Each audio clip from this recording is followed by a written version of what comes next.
You can't keep having all these singles guys and 100 people on your roster. So you're going to be forced to put people together.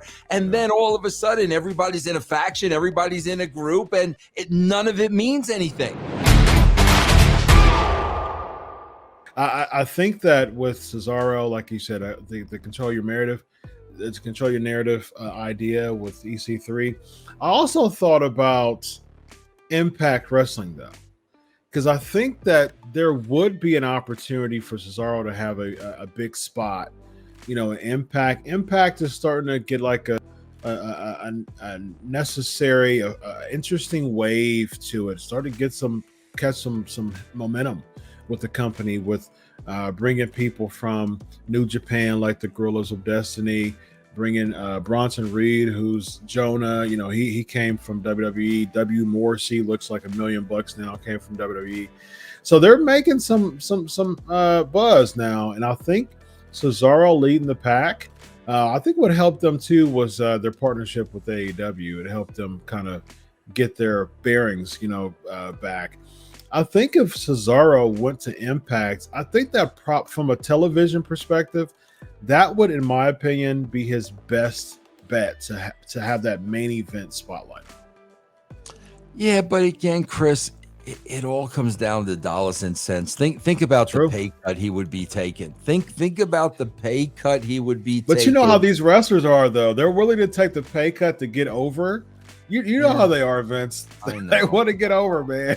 Yeah, they want that's that why. Like I was seeing an article on one of the sites today. I guess Bray Wyatt finished wrapping his movie, and what's next for Bray Wyatt in wrestling. And I'm looking at that, and I'm saying, I pray to God absolutely nothing.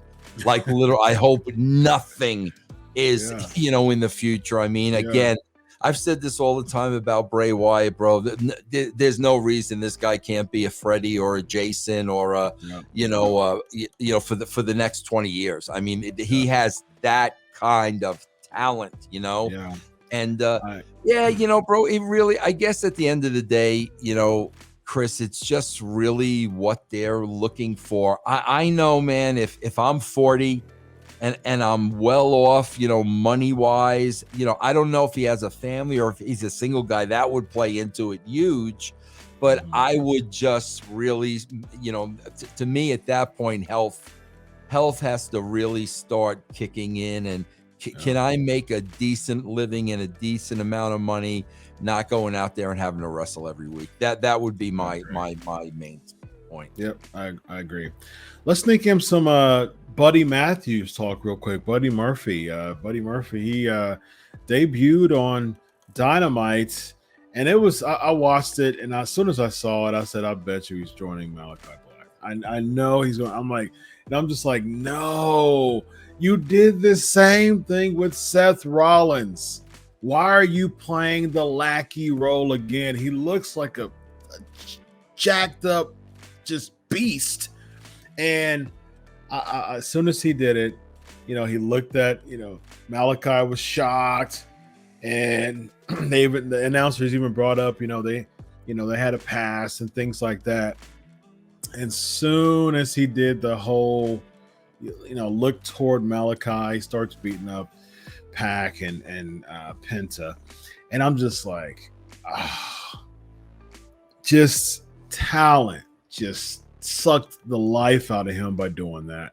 And unless this is leading to some type of big payoff in the end where he leaves the faction, but they tried to do the same thing with Seth Rollins. He was his lackey, him and Austin Theory. He left, and he had a very small something with Seth Rollins that did nothing for him. But I just don't think this debut. But Chris, that's the problem that we were talking about earlier. The depth in the talent is going to force you to put people together. That's the only way they're going to get on TV. You can't keep having all these singles guys and 100 people on your roster. So you're going to be forced to put people together.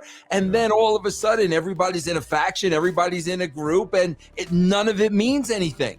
See that's why, like, bro, I'm sorry. I gotta chuckle at, Booker of the Year 2 years in a row, because I've been there, and I see all the problems, and I see why he's doing the things that he's doing. And bro, you're gonna have these factions, and they're gonna keep getting bigger because you're gonna keep adding more people. And it's like, bro, you're so backing yourself in a corner, man. And bro, it's so weird to me, because they knew, like, Khan knows this.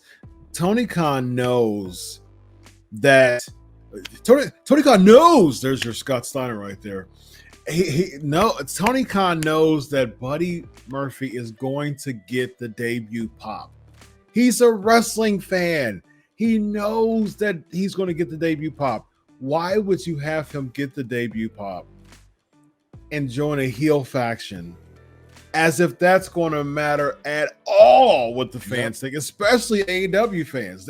And just like I thought, they kept cheering for him and was saying Buddy's name. Yeah. And so I'm like, how does this even work and make sense? Who's getting over here at the end of the day? Yeah. So Buddy Murphy is in AEW. He's a heel. Fans are still cheering for him, just like they're still cheering for Malakai Black. What is going on? What's your thoughts, Vince, on knowing the crowd, knowing what the AEW crowd likes, but still booking heels to get cheered, to try to be heels, but getting other baby faces looking like heels? Chris, watching this thing from afar, okay, I'm seeing two major Tony Khan mistakes. Okay, number one, bro, being friends with the talent.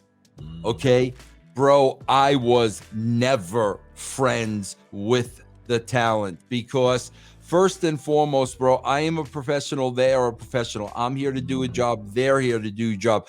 When you understand the psychology of a wrestler, Chris, you understand, bro, they're not your friends. They're working you. They want something from you. They want the spot. That's the game they play. So you've got to separate all that.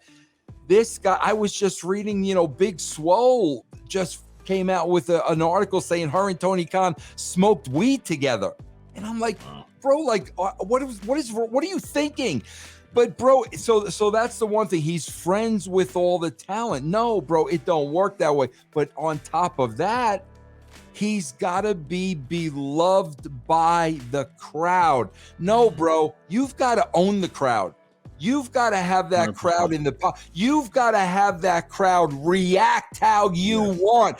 Bro, I remember when we wrote the shows, we literally, Chris, boo here, cheer here, boo here. We knew where the pops and the boos and the heat was. You've got to control the crowd. Yes. But this guy's going out in front of the crowd, group hugging, everybody, and bro, it's the best friends. These are so many fundamental mistakes. And, here's the bottom line, Chris. This is good for the spot you're in. With this little niche audience and 1 million people watching, and like, that's the cap. Okay, bro, you can do this forever. But if you ever want to go to that next level, bro, you got to start thinking differently, man, because you're never going to be able to go beyond where you are now.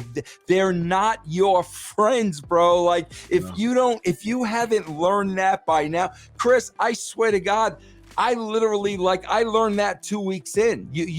When you're keen, when guys and gals are working you to get what you know the game, bro. Mm-hmm. But I mean, when I'm reading, like, bro, you're smoking pot with like, can you imagine Vince doing that, bro? No, no way. See, and like my thing with Vince is my heat with Vince is Vince, on the other hand, wants everybody to fear him. Right. Too much. Was just as toxic. This is the complete opposite, bro, and it needs to be somewhere in the middle. Yeah, I agree 100%. Yeah, I agree. Take it from someone who was riding the wave, riding high with 4-5 million viewers, 6 million viewers. Tony Khan, take it from him. He knows how to draw ratings, ladies and gentlemen.